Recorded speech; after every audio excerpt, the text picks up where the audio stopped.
the Journal of Child Psychology and Psychiatry, celebrating 60 years of empirical research, clinical studies, and systematic reviews.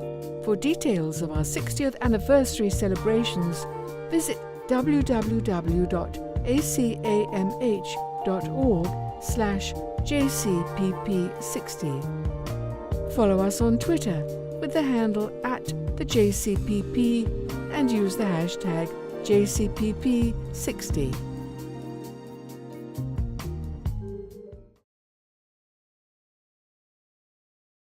My name is Jeff Halperin. I'm a developmental neuropsychologist or developmental psychopathologist. I study mostly ADHD, longitudinal work following children over time, across the lifespan. Also very interested in non-pharmacological treatments and interventions for children. So I actually published my first paper in JCPP back in, I think it was 1990.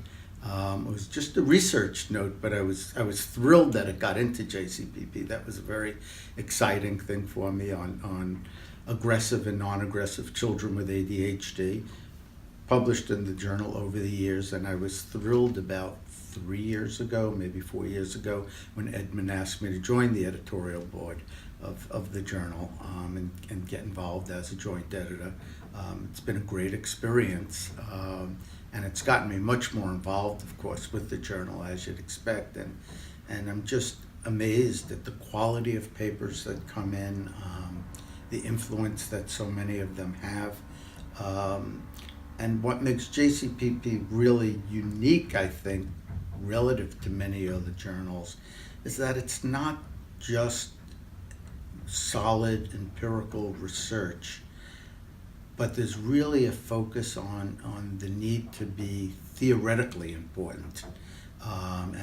If it's a good study with interesting findings, great, but what really comes to JCPP are things that are going to move the field and drive theory, and I think that's what makes JCPP so special.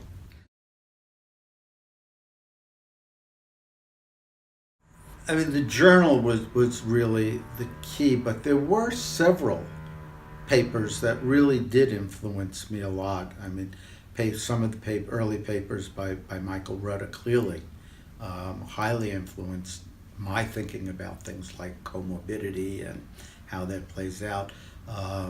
Robert Plomin's papers on behavioral genetics just opened up a whole world to me of things I didn't know about, and really wonderful papers, and papers that I wound up eventually, while I was teaching, assigning to my classes to read. Many papers from JCPP I used to assign to my classes. So there are a bunch of just classics out there. Oh, these people are great. You know, at this point, I've been doing this for several years, so I know these people, but they never cease to amaze me. I mean, we sit in a room working together as a group, generating ideas. What are the kind of reviews that we want to do in the future? Where do we see the field moving? What are the papers that we think will be important for moving the field forward? And just everybody jumps in with great ideas.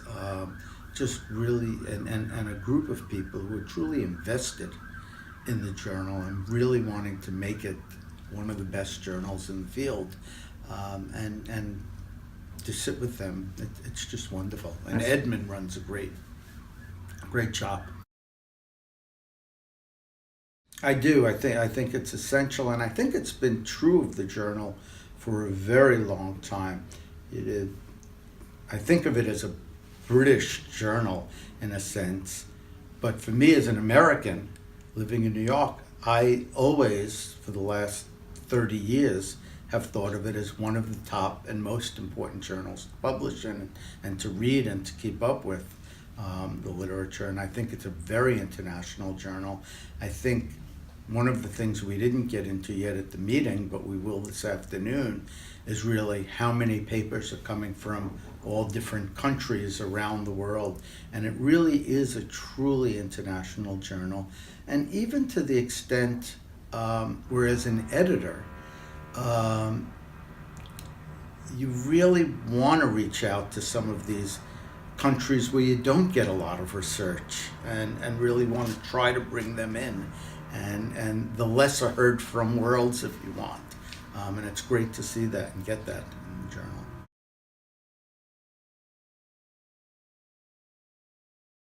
Yeah, I mean, clearly quality is important. Getting papers from developing countries is key. I think there are a lot of unaddressed mental health problems in developing countries, although they certainly don't have a monopoly on mental health problems. We have them all over the world, in the UK, in the US, throughout Europe. But to the extent that historically, perhaps, the mental health problems in those developing countries have been largely ignored. If we could shine a spotlight on some of that, that can really help a lot and help a lot of people.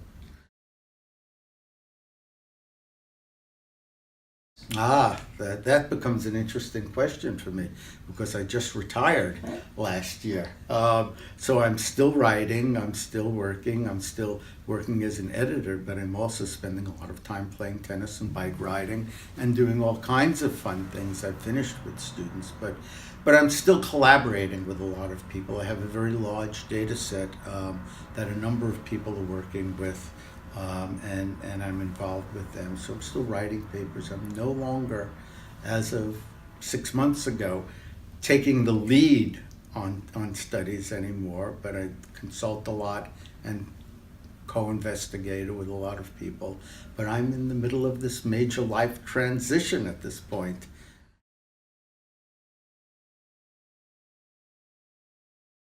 To be part of the advancement of child and adolescent mental health, visit www.acamh.org.